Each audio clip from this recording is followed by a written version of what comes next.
Imagina a seguinte cena. Aham. Tem uma criança pequena, ali no meio de uma sala de aula, e ela pega os lápis de cor e desenha um gato. Mas não é um gato normal, sabe? É um gato multicor, totalmente inventado, voando solto de qualquer realidade ali fotográfica. Nossa, adoro a criatividade na cidade. Sim, a criança fica radiante.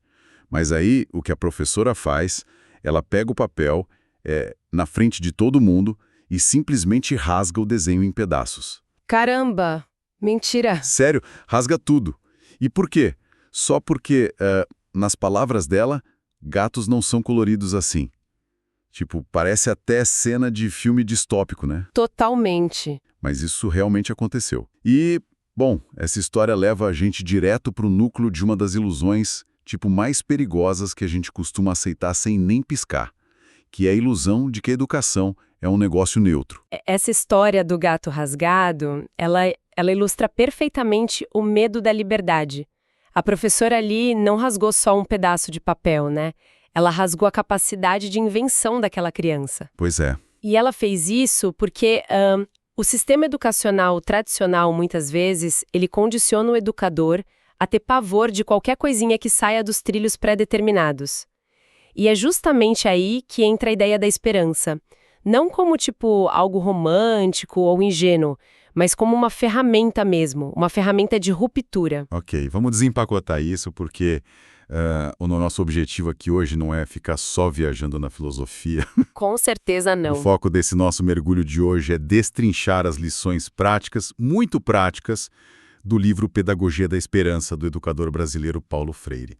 A gente quer entender como aplicar essa educação transformadora no mundo real, sabe? É um desafio enorme. Sim, e ler esse material é tipo encontrar um mapa do tesouro. Só que em vez de te levar para um baú de ouro no final, ele te ensina a construir a sua própria bússola. Nossa, é uma excelente analogia. E olha, a primeira grande direção que essa bússola aponta é justamente para a desconstrução dessa tal neutralidade. Aham. Freire deixa muito claro que a educação nunca, em hipótese alguma, é neutra. O educador que se diz progressista precisa atuar como um agente político consciente, sabe? E ético. Entendi. Assumir que você é isento ou neutro já é, por si só, uma escolha política profundamente conservadora. Porque no fim das contas, quem escolhe ficar em cima do muro tá só cedendo o próprio peso pro lado de quem já tem o poder, né? Exato. Se a gente simplesmente aceita as coisas como elas são e repassa conteúdo sem questionar, a gente tá só, tipo, operando a máquina de manter o status quo. Precisamente. E o livro traz uma história fascinante sobre isso. O Freire relata que, durante um encontro na Unesco em Paris, ele foi duramente criticado por representantes de vários países. E qual era a acusação?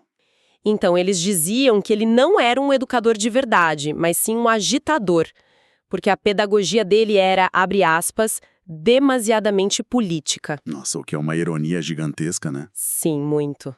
Ele rebate isso dizendo que aqueles críticos engravatados eram tão políticos quanto ele. A única diferença é que eles estavam em posições diametralmente opostas. Perfeito. Eles queriam usar a educação para manter as coisas exatamente como estavam. E o Freire argumenta que o educador ético não esconde de que lado tá, sabe? Ele não esconde os sonhos dele de uma sociedade diferente. Mas ele não impõe isso também, né? Não.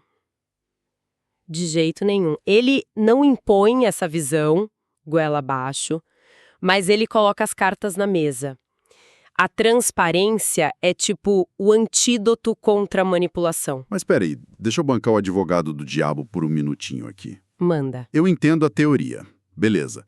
Mas vamos trazer isso para o chão da sala de aula. Se eu mando meu filho para a escola para aprender sobre, sei lá, mitose celular na aula de biologia, e o professor passa metade do tempo falando sobre política de saneamento básico, Sei onde você quer chegar. ele não está sequestrando o currículo ali? Tipo, onde fica a linha entre ser um agente político transparente e simplesmente dar sermão nos alunos em vez de ensinar a matéria? É uma ótima pergunta. E o que é fascinante aqui é como o próprio Freire desconstrói exatamente esse seu argumento usando o ensino da biologia como exemplo. Sério? Como? Sim.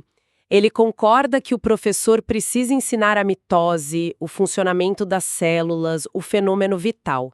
Mas ele questiona como você ensina o que é a vida biológica seccionando isso da vida social. Ah, tá. Me dá um exemplo prático. Pensa assim, imagina uma criança vivendo numa favela com esgoto a céu aberto na porta de casa, sofrendo com doenças parasitárias.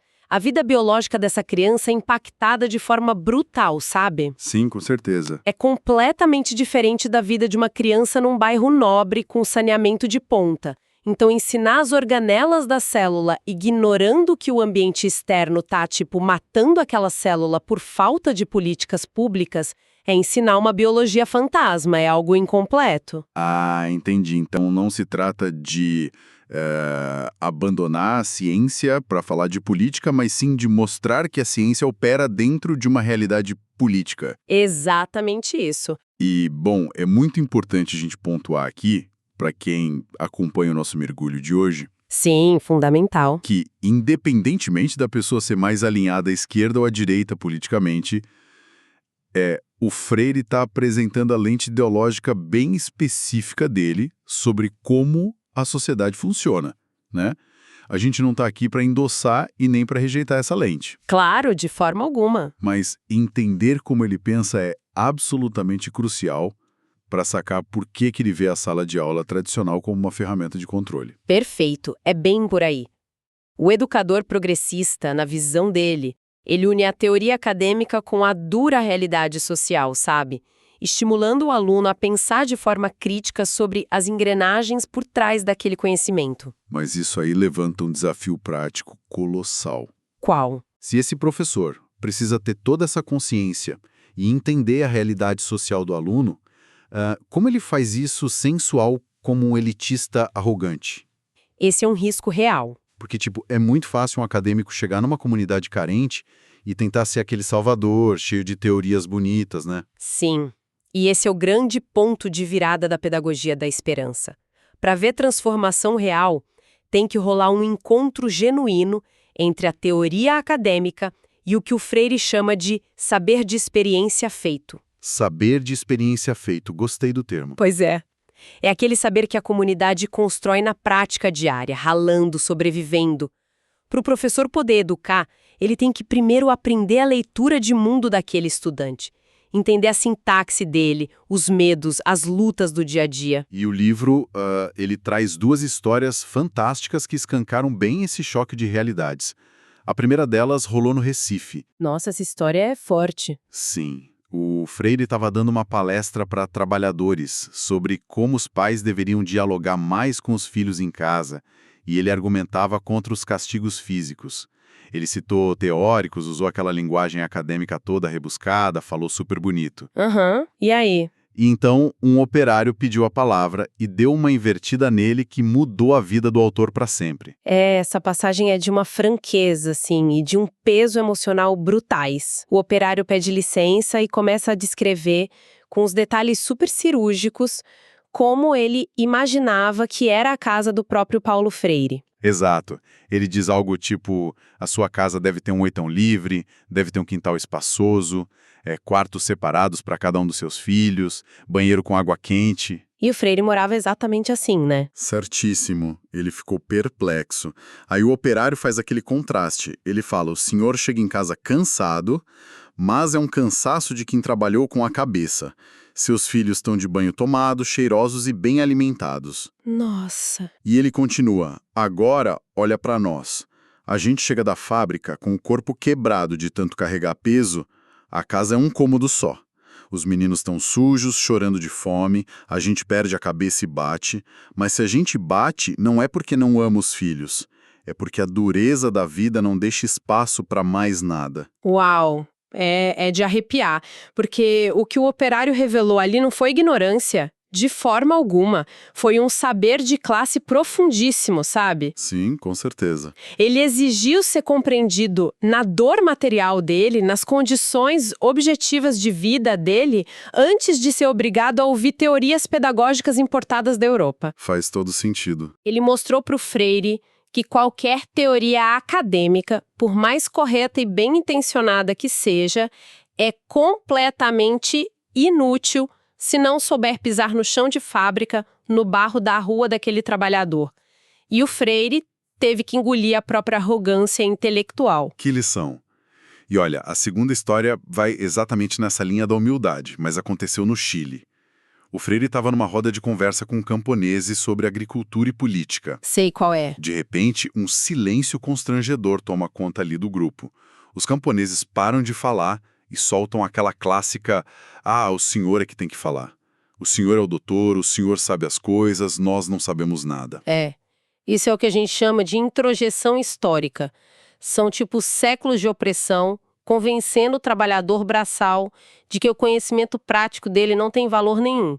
Ele acaba acreditando que só a academia detém o saber de verdade. Pois é. E o que o Freire faz nessa hora é genial. Em vez de dar um longo sermão sobre alienação, ele propõe um jogo da velha ali no quadro negro. Um jogo da velha. A regra era a seguinte: cada lado faria uma pergunta sobre a sua própria área de domínio. Se o outro não soubesse responder, era gol. E adivinha o resultado? Empate. Empataram em 10-10. O Freire não fazia a menor ideia do que era a calagem do solo ou como fazer uma curva de nível num plantio. E os camponeses, por outro lado, não sabiam o que era a maiêutica socrática, né? Espera a pausa dramática aí. Maiêutica socrática. Ah, isso soa como um feitiço do Harry Potter, confessa. Traduz isso para nós meros mortais. O que exatamente aqueles agricultores não sabiam? Justo. A maiêutica socrática é só num termo meio chique na filosofia para falar do método do Sócrates. É tipo fazer perguntas sucessivas para uma pessoa, ajudando ela a dar à luz às próprias ideias, sabe? Ah, entendi. Em vez de só dar a resposta pronta. É meio que o parto do conhecimento. Perfeito. Então o Freire perguntava de filosofia, tomava gol na agricultura e vice-versa. Exato. O jogo foi, assim, a prova visual, tátil e inegável de que os saberes ali eram diferentes, sim, mas possuíam o mesmo valor e a mesma complexidade nos contextos deles, né? Ele usou o jogo para quebrar esse pedestal do doutor. Aí é que a coisa fica realmente interessante. Se a gente pensar nessa dinâmica toda, o papel do educador progressista moderno é muito parecido com o de um tradutor. Você não acha?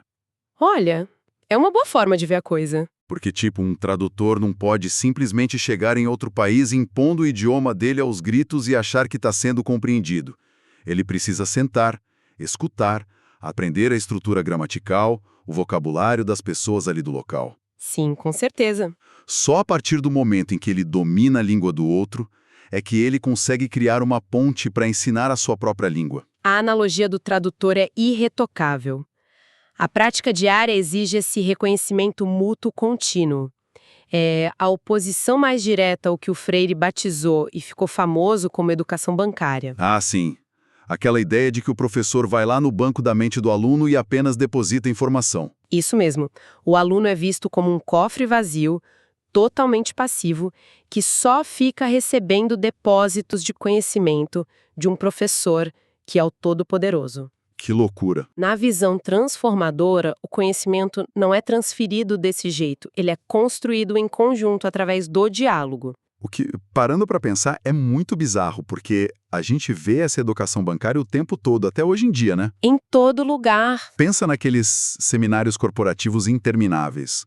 O palestrante passa 3 horas lendo slides cheios de jargão para funcionários exaustos que, tipo, só querem voltar para casa. Ninguém aguenta. Sem nunca perguntar para eles quais são os problemas reais que eles enfrentam ali no escritório. É a mesmíssima mecânica falha. Exatamente a mesma. Mas isso aí leva a gente para um terreno bem delicado. Se o aluno começa a questionar o professor, a ensinar o professor também, como fica a relação de poder?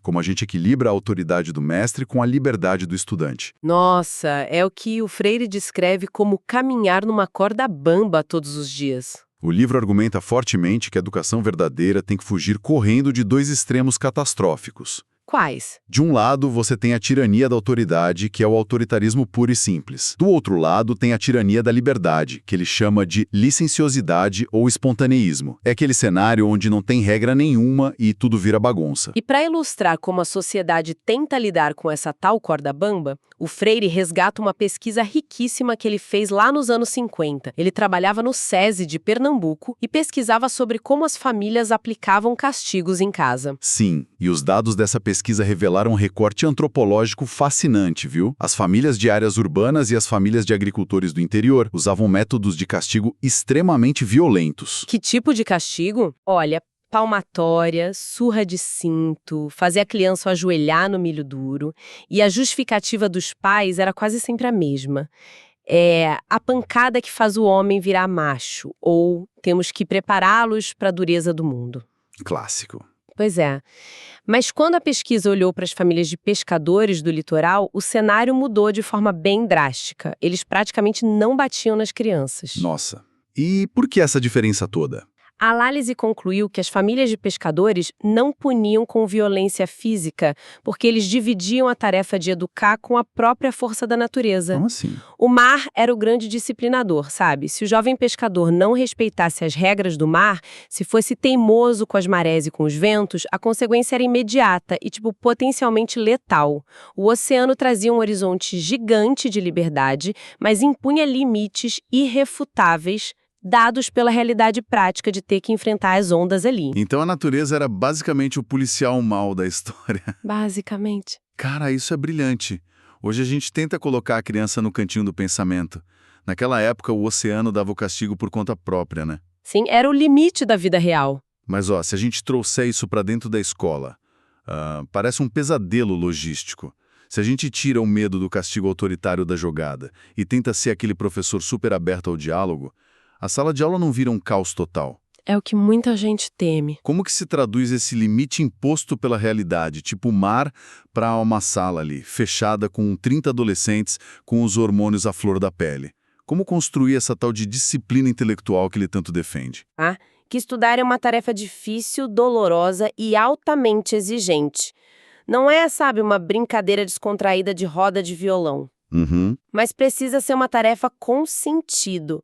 A autoridade do professor não só é vital, como é indispensável para organizar o caminho, desafiar aquelas respostas muito fáceis e exigir foco do aluno. Tá, mas como se consegue isso sem ser o ditador da sala? A diferença está em como essa disciplina é forjada. O professor não impõe o silêncio botando medo. Ele engaja o aluno a assumir a responsabilidade pelo próprio aprendizado. O diálogo pedagógico rigoroso exige preparação do professor. Não é um bate-papo de bar qualquer. Entendi. Se o estudante entende o porquê de estar estudando aquilo ali, e se o professor liga o conteúdo à realidade dele, a disciplina surge como uma ferramenta para desvendar o mundo, não como uma camisa de força. Perfeito, exatamente isso. E se o estudante aprende a questionar e a debater de forma construtiva a autoridade do professor lá dentro da sala, é só uma questão de tempo até ele começar a questionar a autoridade da sociedade lá fora. Com certeza. O que, aliás, nos leva direto à questão do engajamento social, né? A obra fala bastante sobre a necessidade de a gente combater o fatalismo neoliberal. A gente vai precisar desembolar esse termo aí. Claro, o fatalismo neoliberal é aquela narrativa dominante e cínica que a gente ouve nos noticiários, nas redes sociais, o tempo todo, sabe? Não é tipo o quê? É o discurso de que a história acabou, que as classes sociais desapareceram e que a economia de mercado é uma força da gravidade. Inquestionável, né? Exato, inquestionável e imutável. Segundo essa visão deles, não adianta lutar por grandes transformações, só resta a gente se adaptar para ser uma engrenagem mais eficiente no mercado de trabalho. O famoso aceita que dói menos. Exatamente isso. E o Freire se posiciona de forma muito veemente contra isso. Para ele, a história é feita de possibilidades humanas, não de determinismos econômicos. Entendi. E como as escolas muitas vezes operam sobre essa lógica de formar peças para essa engrenagem, o currículo engessado atua para sufocar qualquer tipo de rebeldia. O que nos leva de volta lá para a professora suíça do comecinho do nosso mergulho. Lembra dela? Sim, a que rasgou o desenho do gato multicor. Ela não era um monstro de nascença, ela era só um produto perfeitinho desse sistema todo. Exato. O currículo padronizado condiciona os educadores, psicologicamente até, a terem medo da criatividade. E por quê? Porque a criatividade é imprevisível. Se o menino desenha um gato de cores impossíveis, ele está saindo dos trilhos. E se ele descobre que pode sair dos trilhos ali no papel... Amanhã ele pode querer sair dos trilhos da sociedade. Exatamente. É um diagnóstico muito cirúrgico, Rasgar o desenho ali foi a forma que ela encontrou de restaurar a ordem fatalista do mundo dela, onde tudo tem uma cor certinha e um lugar definido. E para superar esse autoritarismo e curar esse medo da liberdade, o Freire propõe algo radical: Que seria? a democratização completa da gestão da escola. E isso significa que não basta apenas colocar uma caixinha de sugestões ou uma ouvidoria para escutar os alunos. A democratização real envolve chamar literalmente todo mundo para sentar na mesa. Sim, todo mundo. Mães, pais, os vigias da escola, as merendeiras, os zeladores, toda essa rede que forma o tal saber de experiência feito tem que ter voz ativa. E não é só para decidir a cor do muro da escola. É para decidir os destinos da instituição e o próprio conteúdo que vai ser ensinado ali. E se a gente conectar isso com o quadro geral, a gente vê uns exemplos práticos maravilhosos. O livro cita o caso do Grupo Mir, no Chile, antes da ditadura. O que eles fizeram? Eles organizaram ocupações urbanas com famílias sem teto e, de uma forma muito genial, eles pegaram ônibus velhos e abandonados e transformaram em escolas móveis dentro dessas novas comunidades. Transformaram ônibus de verdade em salas de aula? Sim. Adaptaram os ônibus. Caramba! Mas o que mais me impressiona nesse exemplo não é nem a reciclagem do ônibus em si, mas o processo social da coisa. Como que isso funcionou na prática? Então, a luta daquelas pessoas começou por moradia, pelo direito básico de ter um teto. Mas assim que eles estabeleceram a comunidade ali e conquistaram o espaço, a reivindicação deles não parou por aí. Eles queriam mais. Eles perceberam que precisavam de ferramentas intelectuais para gerir aquele mundo novo que eles mesmos estavam construindo. Então, o ônibus escola não era só um lugar onde o Estado ia lá depositar cartilhas. Ele era o centro nervoso da comunidade, sabe? Que incrível. As mesmas pessoas que organizavam o abastecimento de água organizavam também as discussões educacionais. A luta política se transformou organicamente em educação permanente. Sensacional. É como comparar a escola com uma gigantesca orquestra sinfônica. Adoro essa imagem. O professor que tem aquela formação acadêmica toda, ele é um maestro. E o papel dele é sim indispensável, não dá para negar. Ele sabe ler aquela partitura super complexa. Mas o maestro, sozinho lá na frente, com a batuta na mão, ele não emite nenhum som. Nenhum. Ele precisa desesperadamente dos músicos tocando. E mais ainda, ele precisa das pessoas da comunidade que afinam os instrumentos nos bastidores. Sabe? Dos marceneiros que constroem aquele palco acústico, do zelador que vai lá abrir a porta do teatro. Sim, toda a engrenagem. Se o maestro se fechar lá no camarim e decidir que só a opinião dele é que importa, não vai ter sinfonia nenhuma, vai ter só barulho e caos. E para que essa orquestra toda funcione, a partitura principal é o que o Freire chama de tolerância. Bem lembrado. Mas aqui tem um detalhe muito importante. Não é a tolerância daquele sentido de engolir sapo calado. Longe disso. A tolerância freiriana não é ser bonzinho ou ficar sendo conivente com abusos. Ela é uma virtude política. Tolerar é ter a capacidade madura de conviver de forma respeitosa com os diferentes. Tipo pessoas que pensam diferente da gente. Isso. Pessoas que pensam diferente de você, que têm outras crenças religiosas, para que juntos vocês possam ter força para lutar contra os antagônicos, ou seja, contra aquelas forças que oprimem a todos vocês. Conviver com os diferentes para ter força contra os antagônicos. Nossa, isso devia ser emoldurado em praça pública. Devia mesmo. Porque, cara, o que a gente mais vê hoje em dia é justamente o oposto disso. Grupos que concordam em, 90% das coisas, se destruindo completamente por causa dos 10% de diferença. Sim, brigando por detalhe. Enquanto os verdadeiros problemas continuam lá, intactos, né? E a palavra que o Freire usa para descrever essa autodestruição aí é sectarismo. Sectarismo. O sectário, seja ele de direita ou de esquerda, ele acha que é o único detentor exclusivo da verdade absoluta. Ele não dialoga de jeito nenhum, ele decreta. O sectarismo é o veneno da esperança. É uma definição forte. Porque ele quebra as pontes com os diferentes e isola as pessoas em bolhas de pureza ideológica. Sabe? O sectário não quer educar o outro, ele quer converter. Entendi. Bom, resumindo a ópera dessa nossa imersão profunda na pedagogia da esperança, A verdadeira educação transformadora exige um educador ético, transparente, que não tenha medo de mostrar de que lado ele está, Sim. mas, crucialmente, esse educador tem que ter a humildade de descer daquele pedestal acadêmico e aprender a sintaxes do trabalhador, construindo a sua autoridade através do rigor do diálogo e não pela força do castigo. Perfeito. Não é sobre depositar dados num cofre. É sobre investigar o mundo de mãos dadas com o aluno. E a esperança, ela atua como um motor inesgotável desse processo todo. Uma esperança que, de fato, só existe porque é materializada na ação diária de democratizar os espaços e de bater de frente com esses determinismos. Então, o que tudo isso significa para nós assim que a gente tirar os fones de ouvido? A beleza de todas essas ideias do Freire é que a gente não precisa cruzar os braços, né, esperando aquele dia mágico em que o Ministério da Educação ou a sociedade inteira vai resolver mudar tudo. Com certeza não. A revolução, na verdade, ela começa ali no nosso metro quadrado, a nossa sala de reuniões no mundo corporativo, o grupo de trabalho na universidade ou até a mesa de jantar na nossa própria casa. É bem isso, e isso deixa a gente com uma provocação inescapável.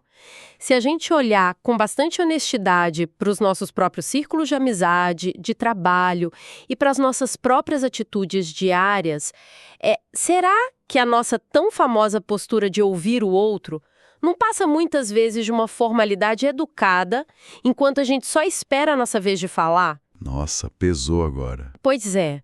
Será que a gente não pratica lá no fundo um sectarismo disfarçado de tolerância? A gente está realmente disposta, emocionalmente e intelectualmente, a ter as nossas certezas mais intocáveis desafiadas por alguém que a sociedade nos diz que tem menos instrução do que nós? Exatamente como Paulo Freire precisou ser desafiado e ensinado para aquele operário exausto lá no Recife. É um soco no estômago disfarçado de pergunta para pensar, não é? É para dar aquela sacudida mesmo. Mas, é o tipo de reflexão dolorosa que puxa a gente pelo colarinho para fora da zona de conforto. Lembra do mapa do tesouro que a gente mencionou lá no início? Lembro sim. Pois é. Agora a bússola para navegar todas essas relações de poder aí está nas mãos de quem acompanhou a gente até aqui. Muito obrigado por mergulharem com a gente nessa exploração tão vital e tão necessária. Que a gente saiba olhar para a esperança não como quem fica sentado esperando um milagre na estação, né? Mas como a ação diária de sujar as mãos, traduzir mundos e construir pontes. Até a próxima.